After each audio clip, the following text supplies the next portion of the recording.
everyone, welcome to the final episode of the first year for this 3-year challenge. Of course, in case you missed it, the last episode last week was a very unfortunate one.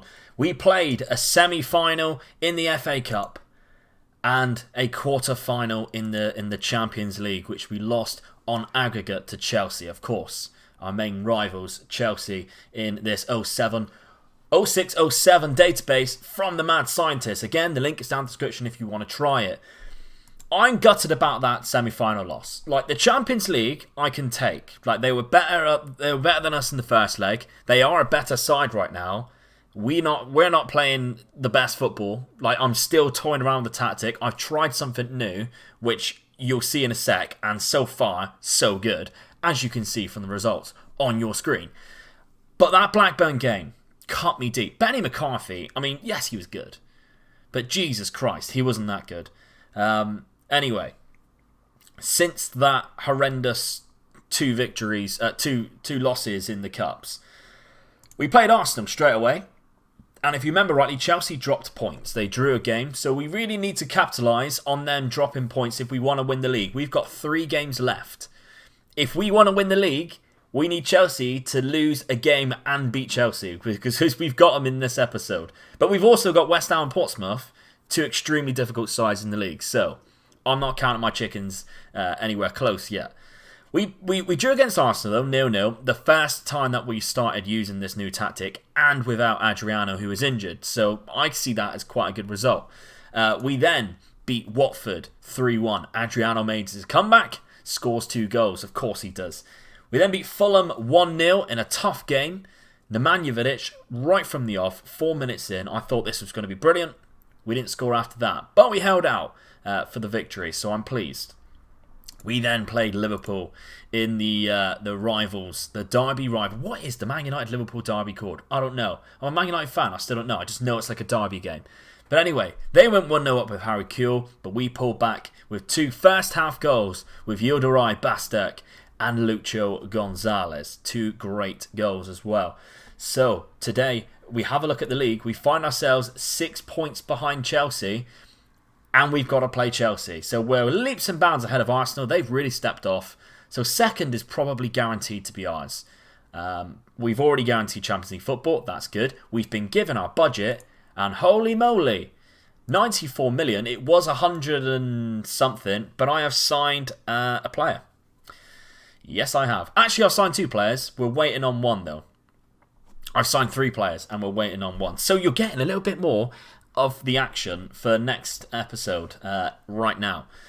We signed Anderson. Do you remember Anderson, who played for Man United? We've signed him. Mainly because on this actual game, he's fucking incredible. He's actually one of the big wonder kids on the save. And he already looks like a beast at 19 years old. And we signed him for literally £8 million. £8 million, and we've been given 110 million, so it's a steal, an absolute bargain. 19 years old, he is going to be class for us.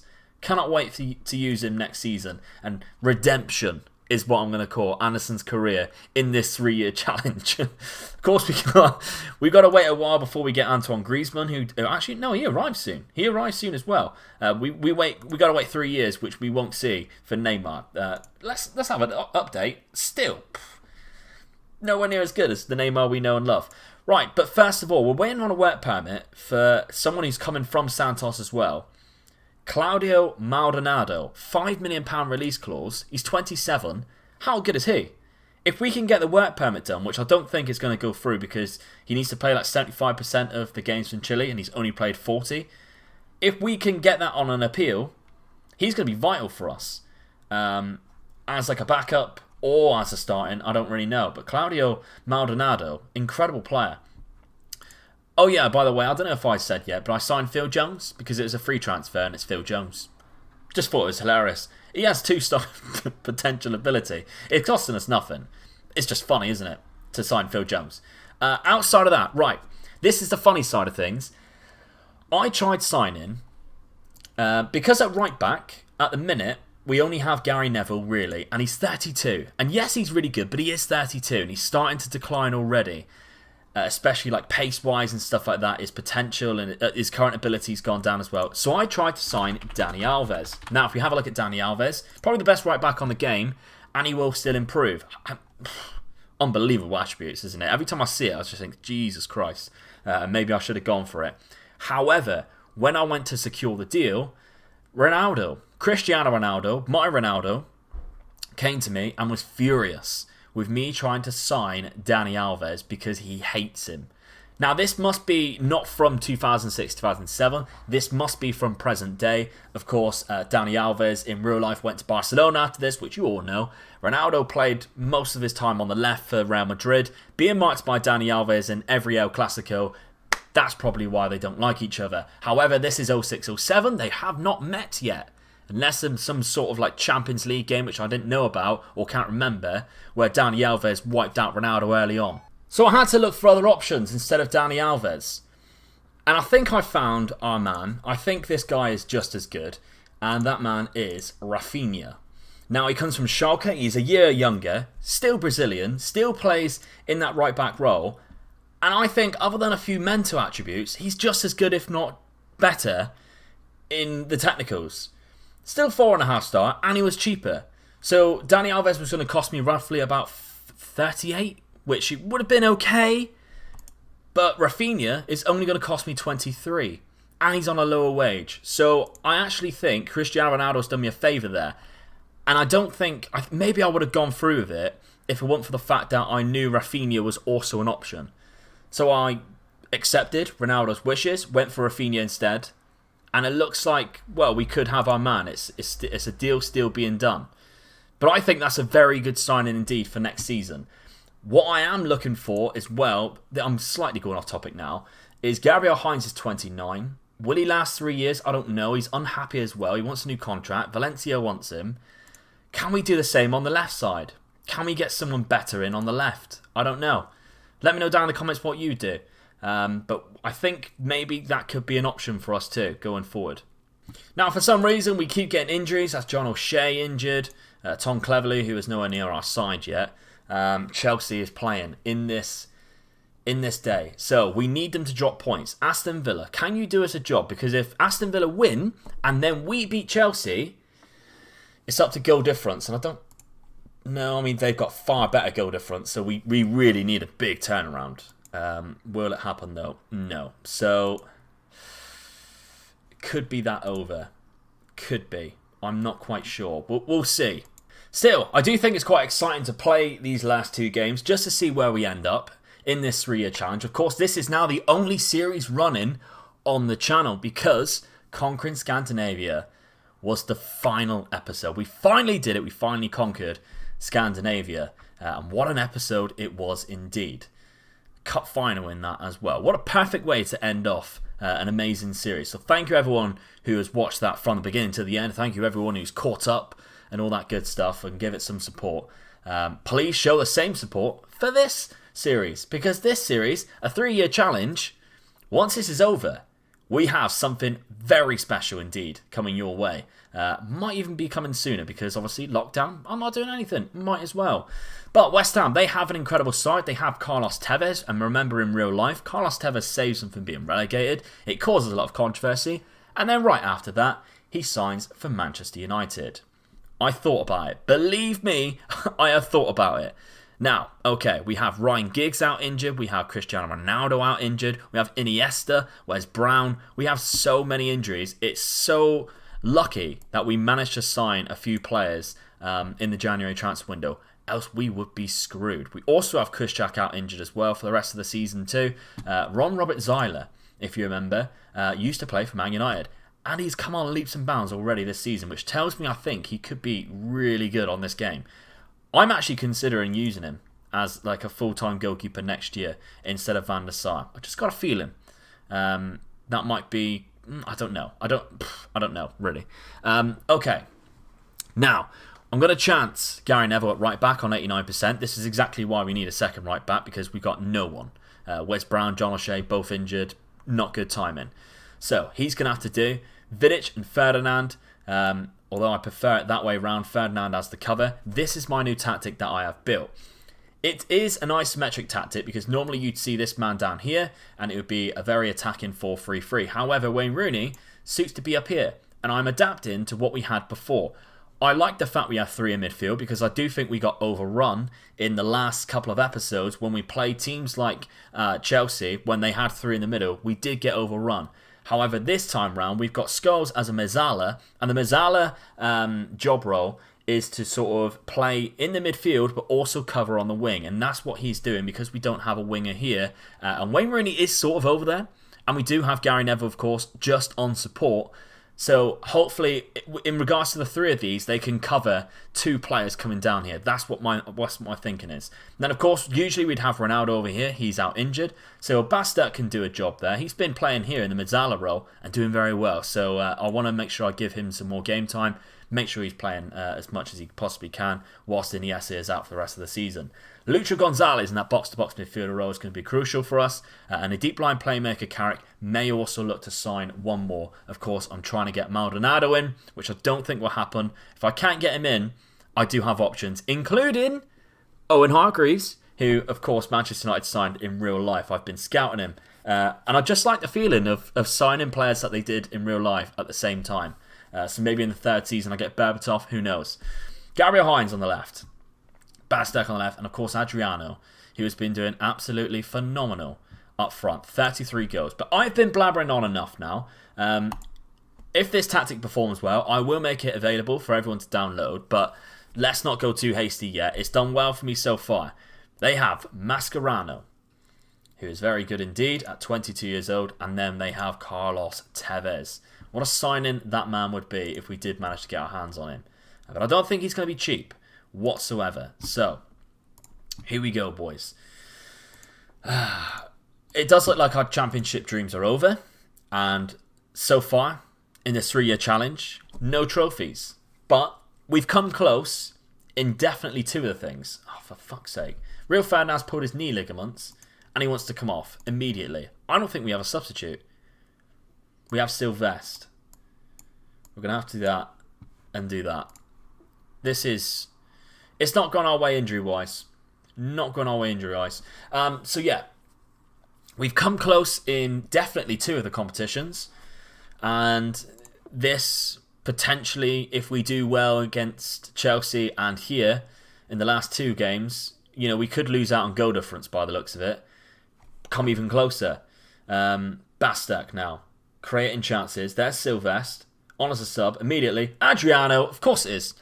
Did you have any other doubt who would score the first goal in this episode? Because I know I didn't. As soon as I started and I seen there was a highlight, I thought it's either Adriano goal or it's not a goal. No one else is scoring on this pitch. There he is again. Scores with his head, scores with his left foot. Sometimes he scores with his right foot. But there it is. 34th goal of the season for a man who has missed a few games as well. It's got to be said. Mascherano now. Oh, it's been put in. That is terrible goalkeeping. I do think it's been ruled out though.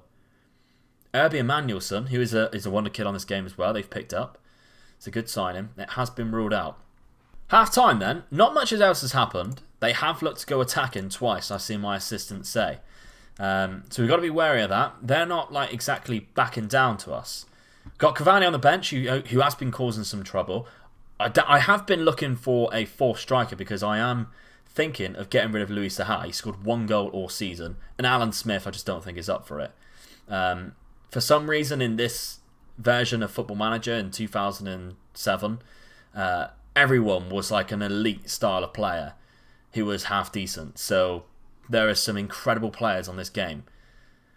That's a hell of a ball. Wayne Rooney, poor goes. Wayne Rooney puts it in. The 3rd attempt. Wayne Rooney, 16th goal of the season, looks to secure what would be at least a point. I very much doubt that they'll score any more than 2. Adriano, again involved. Poor Scholes, that is a phenomenal tackle to slide it in the path of Wayne Rooney. He gets 16 goals. I would expect more from Wayne. I would like more. But still, as a front 2, to get 34 and 16, 50 goals between them, that's quick maths. And it's not bad return for your 2 strikers. We just need more from the rest of the side, really. That's what's cost us in these cup games. If Adriano's firing a blank, the rest of the side struggle to score. Lee Bowyer, get off. Well, Lee Bowyer fights with his own teammates, so it's no surprise that he's been sent off for fighting one of ours. Adriano. Plays a ball in. Carrick, have a pop if you want. Gary Nev. Gary Nev doesn't score many, so the fact that he's at the bar is also shocked me. So I'm going to make 2 changes. I'll put Darren Fletcher on the box-to-box midfielder role. And I've also brought on Edison Cavani and give Adriano the rest of the day off. Rest him for that Chelsea game. It's going to be crucial. We want him firing on all cylinders. Here we go, Gary Nev. Of course, I do think goal difference is too far out of our range, but you never know. Because Darren Fletcher should be scoring that, and if he did, it puts us even closer, but it doesn't. Well, there we have it. That is the end of the game, 2-0. We have a 12-goal deficit to Chelsea. So I do think that's mathematically, yes. Realistically, no. But we do have Chelsea next. Well, breaking news. I did say I didn't think it was going to happen. Claudio Maldonado has been granted a British work permit, so we will be signing him. £5 million. The fact that we got given over 100 million, and so far we've made some really astute signings, and 2 players who are going to really boost our midfield in Anderson and Maldonado, both for less than 10 million. Not both, but like individually, less for 10 million. That's impressive. I like that. That's very good for us. Good business, Luke. And the second bit of business being done in this episode, you're really getting your money's worth in episode 8, 9. Rafinha, the attacking fullback, has been signed £23 million. That's still really good business. A world-class right-back, he will improve our side massively, and especially if we continue to play this tactic, he is going to be incredible for us in this role here. Because yes, Gary Neville is a very good player, but he doesn't exactly have the legs at 32 to cope with what we're asking him to do. At the minute, yes. Whether he will continue to do that across this 3-year challenge is yet to be desired. But now we have 2 very good right backs. One being a little older who can fill in every now and then, because Gary Neville's not going to want to go anywhere. He loves this club way too much. He's too loyal. So if we do have him playing from the bench, he isn't going to mind that as much. He can also fill in at centre-back too, remember. So we're not going to expect him to go anywhere. Now, do we have anyone back? We don't. Not even Ronaldo's back. He was on the same, like the last time the last game he played. So I'm actually thinking we go with the exact same side. They did alright. Gary Neville is still struggling. We're just going to have to put up with it. Adriano, Rooney, Bastek, Gonzalez, Scholes, Carrick, Hines, Vidic, Ferdinand, Neville, Van der Sar in net. Let's go for it. Chelsea. Now they've changed formations slightly. Going a little bit more attacking than what they have done in previous games against them. This is like our 6th game against them, I think. 6th or 7th game. But they have that 3 in midfield of Ballack, Essien and Makelele. Weirdly, no Frank Lampard. Not sure whether he's just injured or they're just not picking him or they've sold him. I don't know. But remember, they have an incredible bench as well. Didier Drogba, Lassana Diarra, Yeremy, all of these really good players. And they have John Terry back this time. Here we go. Throw in for Chelsea. Shevchenko. Vidic heads it out. Ballack has a shot. Van der Sar manages to make the save though. Is that going to be the end of the highlight? I think it is. Maybe not. Plays it to Bastek. Plays it back. Lucho Gonzalez has found Gabriel Hines on the wing. He's been tackled. Keeps it in. Keeps it alive. Find a man. Vidic. He's had to go back to go forward. That's fine. We're patient. All the way back to Van der Sar now. But this is good. I'm asking them to play patient football and keep the ball. Gary Neville to Scholes. Playing that Metzala role. There he is. Out quite wide. Gary Neville on the overlap. Pulls it back in. Bastek has put it in. Lovely stuff. And that just proves that this sort of tactic, the Metzala cutting on the outside, poor Scholes there, doing business down on the right-hand side, as if he was a winger. Gary Neville plays it across. Terry heads it out and Bastek heads it in, into an empty net. The difference is when the ball is played down on our left-hand side, poor Scholes tucks in into the middle of the pitch. When it's on the right, he will go out as if he is a winger. Sort of like what Gerrard used to do for Liverpool around about this time. But it is half-time. We are 1-0 up, and I think we've played quite well. I don't want the boys to get complacent. We're at Stamford Bridge, remember, against what are going to be the champions by the looks of it. Liverpool also winning 2-0. And as things stand, Portsmouth are in the Champions League spots. Great stuff. Gabriel Heinz now throwing down his left-hand side. Bastek. As you can see, Paul Scholes taking up a midfield centre role there. And he's inside the box, an attacking threat. Gary Neville goes out to support him. There's Paul Scholes. Sprays out to Gabriel Heinz. Oh, it's good work. Bastek. Oh, Bastek's getting in and around. He's getting dangerous. I like him. I like him a lot, really. Carrick plays it in. Ferdinand has put it in. Now, normally, those corners never go in. After a good highlight, the corner is normally pointless on this game. And this time round, it isn't. Real Ferdinand climbs above John Terry. And you love to see that as a Manchester United fan. To make it 2-0.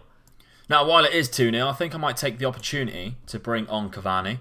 Take off Wayne Rooney, who is struggling more than what Adriano is, because obviously we give Adriano the rest, and I think we bring on Fletcher for Scholes, who's got quite a difficult role, and we brought off Gary Neville, give him a bit of a rest, and we're just going to have to put Sylvester out there. Of course, Sylvester is very left-footed. We're just going to have to deal with that for what we have, because we just don't have any backup. Next season, though, with Rafinha, we got a lot of backup. Corner ball. Fletcher's going to take it this time. Bastek has headed it. And Peter Cech has done really well to anticipate where that's going. He's found Hutchinson, though. Carvalho, who goes out of contract, I believe, at the end of this season and moves club. Interesting to see what Chelsea will do in the transfer market. Whether they have a lot of money. Wayne Bridges found Joe Cole, and Van der Sar is just as good to save it. Corner ball, though. Can they do what we did to them? Plays it in. Lucho Gonzalez heads it out. Only to have Shevchenko, though. It's very dangerous on the ball. Shevchenko pulls it back. Essien's got a strike on him. Has to go back to John Terry. And we've done well to defend it. We need to keep up that defence, though. 2-0. 80th minute. Plays the ball in. And Sean Wright-Phillips, he gets in behind. No one sees him creeping in the back post there. It's an incredible ball by Wayne Bridge. I'll give him that. And Sean Wright-Phillips on the volley has played it in. But it does look like we have taken the victory. And I'll settle for that. Although it doesn't look like we can catch them. I'll settle for the fact that we've got the last laugh until they actually lift the trophy. And they can't lift the trophy through us. Because if they beat us then, they would actually be lifting the trophy. But just for our own pride, we beat them at Stamford Bridge and prevent them from doing that. We make them do it at the end of the season. So, that's fine. I'm happy with that. We will go to the Portsmouth game in this episode. And, well, unless an absolute miracle happens, it won't. I'll see you in a bit. Now, we've just started the game. Of course, we are against Portsmouth, who are up there, so it's going to be a tricky game for us. Chelsea are against Fulham, away from home. So, we need Fulham to win like 7-0. We need to win 6-0. The dream is still alive, folks, but, very much doubt it. Lualua goes close. I'll bring it back if we're anywhere near close. Well, I think our dreams have been crushed. Chelsea have just gone 1-0 up through Michael Essien. We still find ourselves at deadlock with Van der Sar playing with it on our line. We're gonna try. I'll keep you posted right here, right now, because it does look like Niko Kranjčar is going to strike our post. It's a close one.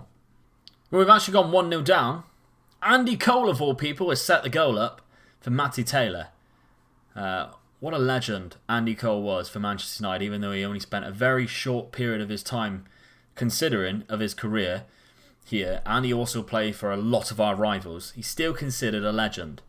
Never played enough for England, in my opinion. But he's found Matty Taylor there to put us 1-0 down. It's game over, isn't it, folks? We have gone one full season in this 3-year challenge without picking up a trophy. Not good. Benjani strikes the palms of Van der Sar. Well, I think that is going to be it. It's going to stay 1-0. And that is the end of the season. A disappointing end, considering we beat Chelsea. To end up losing the league by 6 points again is quite annoying, to be honest. We pulled that gap back and then we just lost it at the end there. 88 points though for second place. 88 points is not too bad, I'm telling you.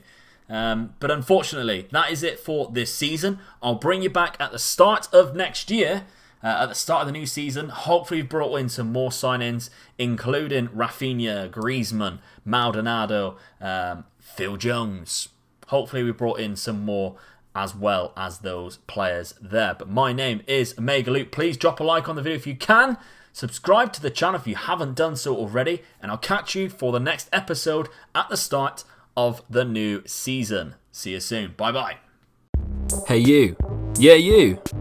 How am I doing this? Mind control. Watch. There's a Patreon if you want to support the channel like these guys. And YouTube thinks you'll like this video. Don't forget to hit the like button and subscribe. No, I am not Luke's father.